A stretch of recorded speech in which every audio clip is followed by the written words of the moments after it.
Maidan, the name of a square in the centre of Kiev, also known as Independence Square. Maidan also now shorthand for the revolution that turned Ukraine upside down 5 years ago. For 3 months, it was the setting for huge demonstrations, then riots, all in the name of the European dream. It all began on the 21st of November 2013. The Ukrainian President Viktor Yanukovich announced that he would not sign an agreement which had taken 5 years to negotiate between his country and the European Union. Yanukovych in favour instead of closer ties with Russia. At the time, Ukraine, it must be said, on the verge of bankruptcy, owing Moscow a huge debt of $17 billion for natural gas. But the president's decision provoked the extreme anger of pro-Europeans, who took to the streets. At the end of the month, anti-riot police charged demonstrators, the violent images angering the international community and reinforcing the movement back home. December the 8th, and a huge event brought 1 million people out on the street. But President Yanukovych dug in, Ukraine's parliament passing a law banning demonstrations. With these foolish laws, Yanukovych proved to everyone that he's scared of us and he is using his last strength to keep the power. But he will lose because there are millions of us. I'm here because I want to live in a free European country. I don't want children to be beaten. I want the power to listen to the people and not adopt such a bad law. Clashes with the police, though, became more and more violent. By February, a real guerrilla war. And for the first time, police fired live ammunition at protesters, the violence causing more than 80 deaths in just 4 days. Finally, under extreme pressure, President Yanukovych fled during the night of the 21st of February, finding refuge in Russia. Since the victory of the pro-Europeans, Moscow flexing its muscle by annexing Crimea and backing the separatist uprising in eastern Ukraine, fighting there, claiming so far more than 10,000 lives. Well, 5 years on then, Gulliver Cragg, who reported at the time from the Troubles for France 24, revisits Maidan for us.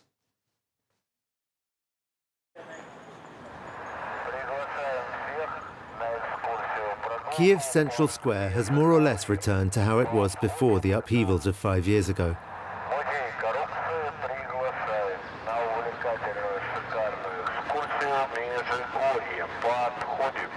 Apart from the van advertising tours of the former president's mansion, and the exhibition recalling the events that led him to abandon it and flee the country.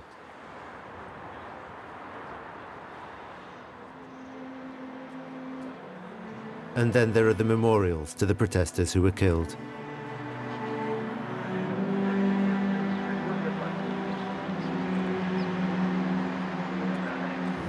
Yevgenia Zakrevska is a lawyer representing their families. The investigation is still ongoing.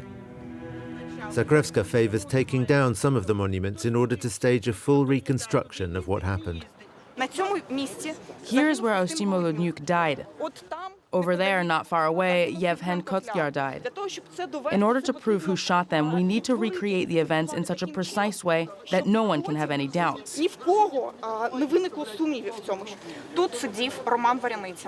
Roman Varenitsia was sitting here.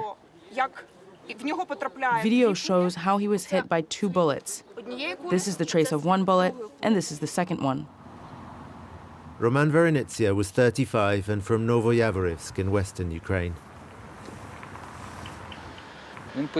He went to Kiev when the violent, that is, the most intensely violent phase had started, to support those people and not let them be dispersed. Roman's brother Viktor lives just opposite the town's monument to the fallen. In practically every town and village now, there are people who gave their lives for Ukraine to be without corruption and free and independent.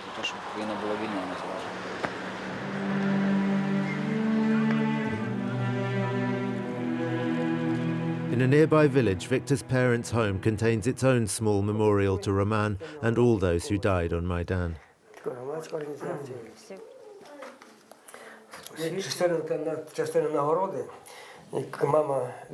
Here are some pictures of Roman's mother getting his prizes from the president. And here are the Hero of Ukraine medals. But though Mihailo and Hanna are proud of their son, they're not impressed with Ukraine's president, Petro Poroshenko. Some things have been done, but very little. Of course, we're not satisfied with the current situation. We are unsatisfied, just like all ordinary Ukrainians are also unsatisfied with this life of poverty, because there's no other word for it. Many poorer Ukrainians feel they've yet to benefit from reforms, whilst politicians remain ostentatiously rich.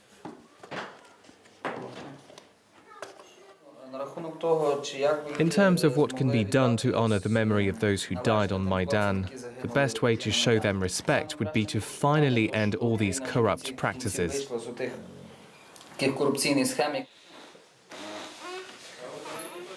To do his bit, Viktor joined the new reformed patrol police, Western equipped and trained and supposedly free of the corruption that plagued its predecessor. Since this new police force was created in Lviv, I haven't heard of any accusations of our police officers taking bribes. To me, that's a big achievement. It's a drop in the ocean of the progress we want to see, but at least it's something. This is the most visible reform carried out in Ukraine since Maidan. But the patrol police's powers are limited, and so are salaries, at around €300 a month. It's no secret. A lot of officers are quitting. You can look at the statistics. Some can't cope with the hours. Others find the money is not enough. People have different life situations.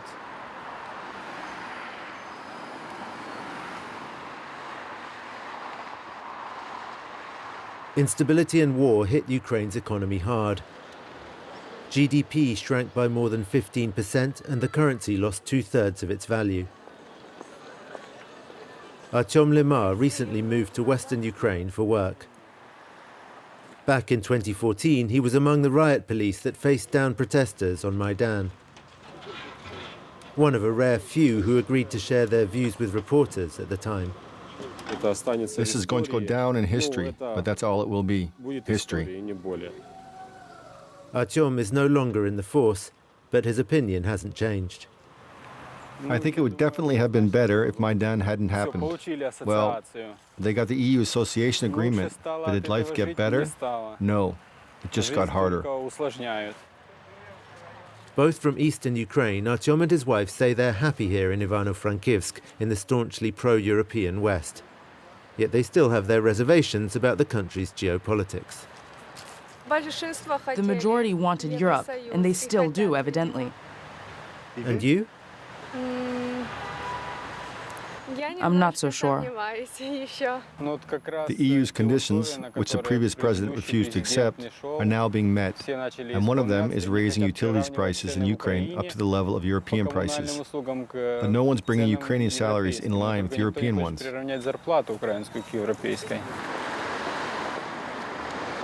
Artyom now works in a cement factory, often doing night shifts. A fellow commuter also voiced mixed feelings about EU integration. The problem is no one wants to work here anymore. Everyone's moving there.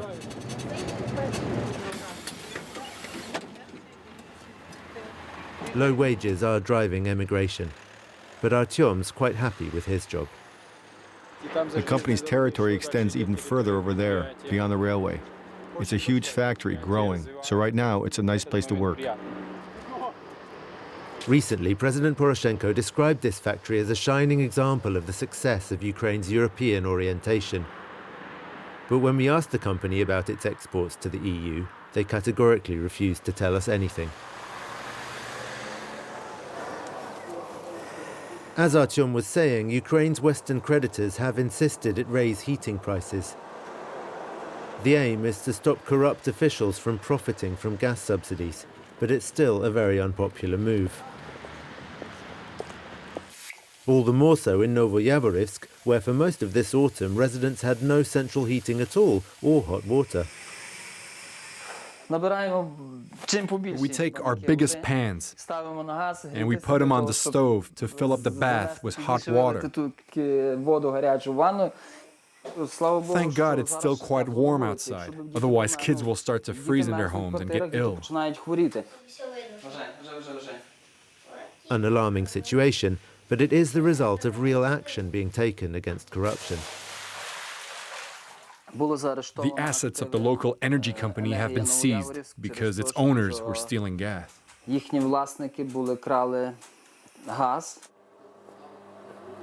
Ukraine's new anti-corruption organs placed 2 heat and power plants in the area under new management.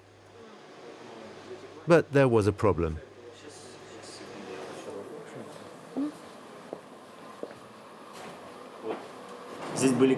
Here there were backup controllers. They're missing, and without those gadgets, this equipment can't work. The Asset Management Agency accuses the owners of sabotage. They pretended this plant needed 10 times more gas than it does to heat the town, effectively stealing subsidized gas from the state. Now they're only thinking about how to avoid prison, them and their management. And if we can have this place properly managed for even just 1 month, that would be enough to compare how it ought to be with what they were doing and prove their guilt. They don't want that to happen. That's why they took those pieces away. The owners deny this. Their managers called a press conference in Kiev in order to blame the anti-corruption agencies for leaving residents in the cold. This company hijacked our plant, accompanied by the Assets Management Agency and some unidentified men in black uniform. But civil society activists were also there and pointed out that there was actually a court ruling to take over the 2 plants while the investigation is ongoing. It's a simple question. Is that ruling currently valid? The rulings have not been overturned. The asset seizure has not been overturned. So yes, some of the action taken is in line with normal proceedings in a criminal investigation. But this is all happening with a certain little corrupt element. You know what the corrupt element here is? Stealing gas that would have been enough to heat the town for 5 years.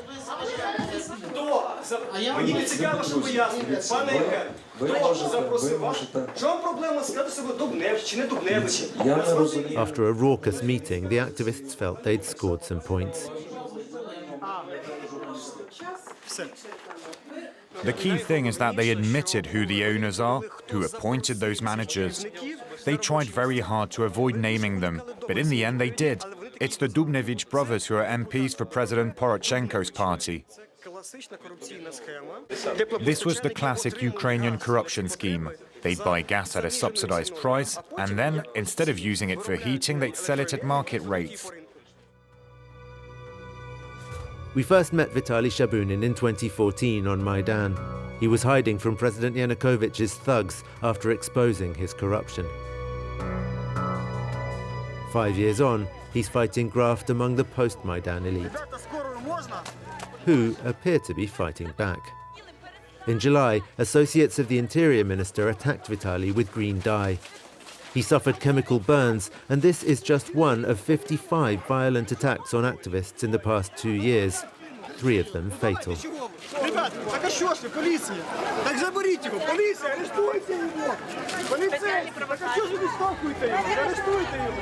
The police and courts generally fail to take any action. One time, Vitaly's frustration got the better of him. Are you the guy who reduced my colleague to tears, saying she had no right to rest when there's a war on and all that? That was you, yeah?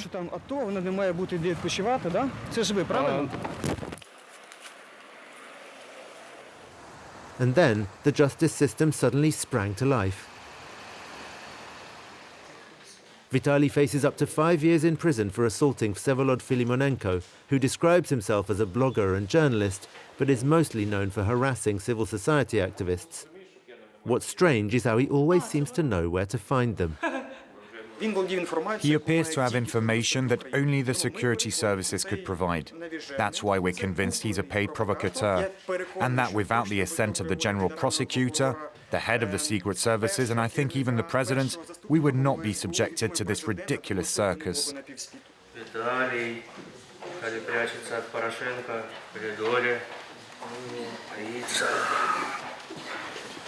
Wearing a Petro Poroshenko mask, Vsevolod mocks Vitaly's allegations. He films everything as though it were a satirical show. But this is a real trial. Nevertheless, Vitaly is confident he won't go to prison. He stresses that this is not the same level of persecution that activists like him faced under Yanukovych. If those guys were still in power, then I would be in jail already, or I'd have my skull cracked. Really, there's been a huge step forward. Vitaly has been touring Ukraine to raise awareness about graft and galvanize civil society in the regions. He's resolutely optimistic about the country's progress. If you want to compare today's situation with what it was like under Yanukovych, it's night and day. This situation is much, much better. We've got an open business register, new anti-corruption agencies, and that trick with the subsidized gas that we saw, which was one of the commonest corruption schemes in Ukraine, that's simply no longer possible. Are politicians still stealing? Yes. But the scale is way smaller. Maybe people think it's the same or worse, but that's just because more light's being shed on it. Ukraine holds presidential and parliamentary elections next year. The results could determine whether the slow progress made since Maidan speeds up or goes into reverse.